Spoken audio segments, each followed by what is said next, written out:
Next, we're once again visiting Geppetto's toy workshop in Pinocchio, the Perfect Gift.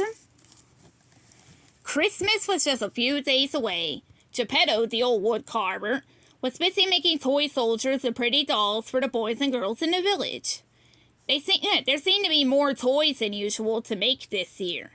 Geppetto was afraid that he wouldn't get all the work done in time. Geppetto's son Pinocchio was eager to help his father. He knew Geppetto worked harder during the Christmas season than any other time of the year. While Geppetto worked day and night to make all the toys, Pinocchio, with the help of Jiminy Cricket, decorated the house for the holidays. Then they put up a tree and strung popcorn on its branches. They hung garlands of holly. This would be Pinocchio's first Christmas as a real boy. He wanted it to be very special. Jiminy, Pinocchio said, I want to find the perfect Christmas for Geppetto. He should have something special. Will you help me? Jiminy said. Well, if you ask me, maybe you would like a new knife to carve with? Pinocchio said. Then he realized he probably didn't have enough money for that. Oh, what about some warm gloves? He could use them when he goes out on cold nights to deliver toys. You know, Pinocchio, I wonder if a better gift would be, Jiminy began. Socks, Pinocchio cried, or a new hat.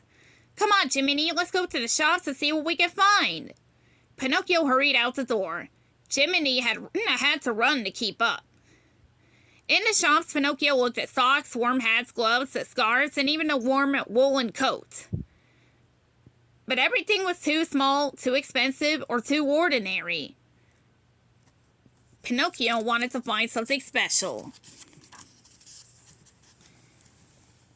By Christmas Eve, Pinocchio still hadn't found a perfect gift for Geppetto.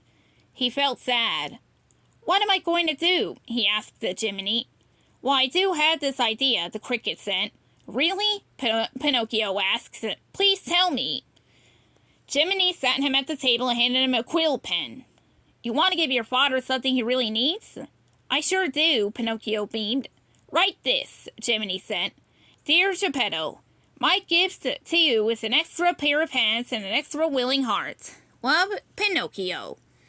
When Pinocchio finished writing, he looked up at Jiminy. Now what? He asked. Now you put the notes in here. Jiminy held out a box. Pinocchio dropped the note in. Then Jiminy wrapped the package with bright paper and a big bow. Geppetto will be very happy with this gift, Jiminy said. But it's just a scrap of paper, Pinocchio said. What sort of gift is that? Jiminy smiled. You might be surprised.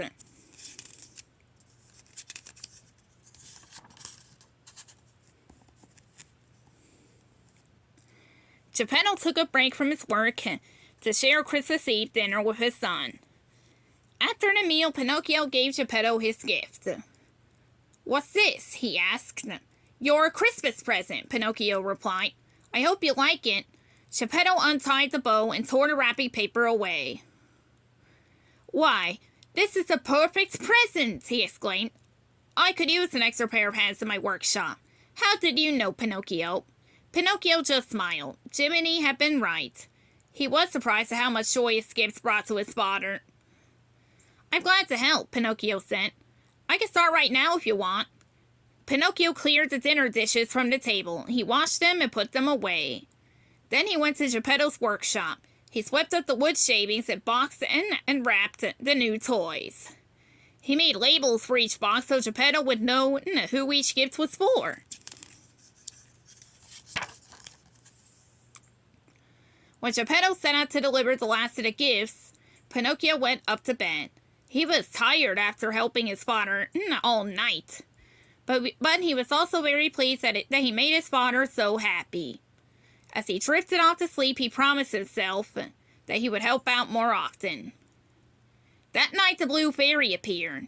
Because you have been so thoughtful this year, I came to grant you one very special Christmas wish, she said. Think carefully about what you want.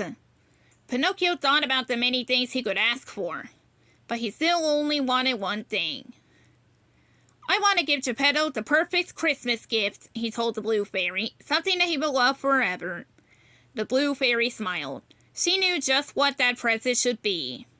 "You are a very kind and loving boy, Pinocchio," she said. "I'm sure Geppetto will treasure this gift for years to come." The next morning, Geppetto woke up early. He quietly went downstairs to light the fire and make breakfast. He was so happy that Pinocchio had helped him the night before that he wanted to surprise his son. He wanted Pinocchio's first Christmas to be special. Geppetto went to place his gifts for Pinocchio under the tree. He had carved a beautiful toy rocking horse and had crafted a playful jack-in-the-box. When he looked at the tree, he paused. Then he gasped. A puppet that looked exactly like his son hung from the branches. "My dear Pinocchio," Geppetto said with a smile. He examined the puppet. It looked just like a puppet he had made a long time ago. One lonely night he had made a wish on the wishing star that the puppet would turn into a real boy.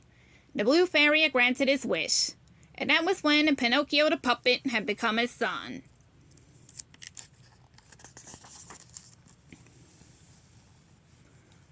When Pinocchio heard his father, he and Jiminy ran downstairs. "Merry Christmas!" he shouted. Geppetto sat in his favorite chair, holding the puppet. "My gift! How did you make it?" Pinocchio stared at the copy of the puppet he used to be. He smiled. The blue fairy had chosen the perfect present for his father. "Puppet Pinocchio was my favorite creation," Geppetto said. "Oh, how I missed him."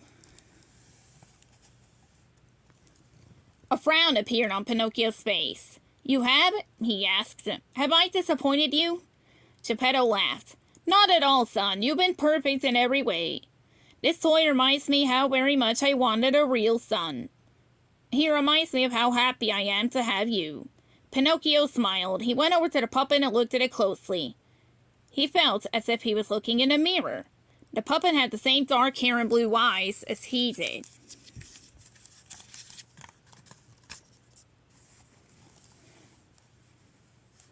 Geppetto stood up and started dancing with the puppet and singing.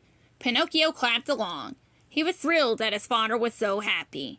Stopping to catch his breath, Geppetto looked at his son and said, "No one has ever thought to give me a toy of my own to play with because I'm a toy maker. But you understand how much I love toys, Pinocchio. Thank you, son." "See?" Jiminy whispered to Pinocchio. "I told you that you would be surprised. And now you've been surprised twice." Pinocchio nodded as he watched his father dance with the puppet some more. Then he went over and danced beside the puppet that looked so much like him. Geppetto held out the strings for Pinocchio so he could try to make the puppet dance himself. It was difficult because the puppet was the same size as Pinocchio, but he didn't care. He was happy to share this moment with his father.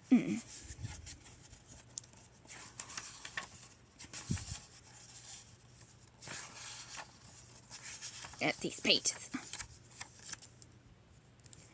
A little later, Pinocchio opened the gifts Geppetto had placed under the tree for him.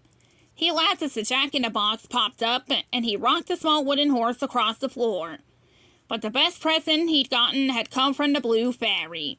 He would never forget the smile on his father's face. He hoped they would share many more holidays just like this one. The end.